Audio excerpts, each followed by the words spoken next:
આ ગ્રામસભા નેતાજી સુભાષચંદ્ર બોઝ સ્ટેડિયમ ખાતે યોજાઈ હતી, જેમાં ખેલવાડ સરપંચ હિતાક્ષીબેન પટેલ, ઉપસરપંચ, પંચાયત સભ્યો, પંચાયતના બીડીઓ તથા અલગ અલગ વિભાગના સરકારી અધિકારીઓ અને ગામના અગ્રણીઓ મોટી સંખ્યામાં હાજર હતા। ગ્રામસભાના મુખ્ય આકર્ષણ રૂપે કુલ 2,50,00,000 વિકાસલક્ષી બજેટને સર્વાનુમતે મંજૂરી આપવામાં આવી હતી।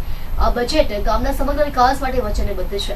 સભામાં હાજર સરકારી અધિકારીઓ દ્વારા કૃષિ, આરોગ્ય, શિક્ષણ, સમાજ કલ્યાણ અને બેન્કિંગ જેવી વિવિધ સરકારી યોજનાઓ અંગે વિસ્તૃત માહિતી આપવામાં આવી હતી, જે ગામ લોકોને આ યોજનાનો લાભ લેવા માટે પ્રોત્સાહિત કરશે। ગામના અગ્રણીઓએ રીંગણવાડા ગામની જેમ ખેલવાડમાં પણ ઇંગ્લિશ મીડિયમના ક્લાસ શરૂ કરવાની માંગણી કરી હતી, જે વિષયને ધ્યાનમાં રાખીને ચર્ચા કરવામાં આવી હતી। આ ગ્રામસભા ખેલવાડના સર્વાંગી વિકાસ માટે એક મહત્વપૂર્ણ પગલું સાબિત થશે।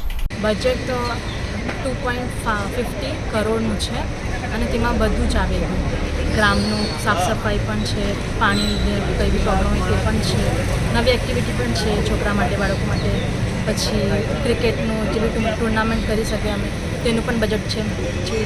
જીપીડીપીમાં બધું જ આવી ગયું, ટોટલ કવરિંગ કરી નાખ્યું છે। આજે બધા અધિકારી આવ્યા છે અને અલગ અલગ ડિપાર્ટમેન્ટથી અલગ અલગ લોકોએ અધિકારીએ બધાને જણાવ્યું એ લોકોનું આયોજન।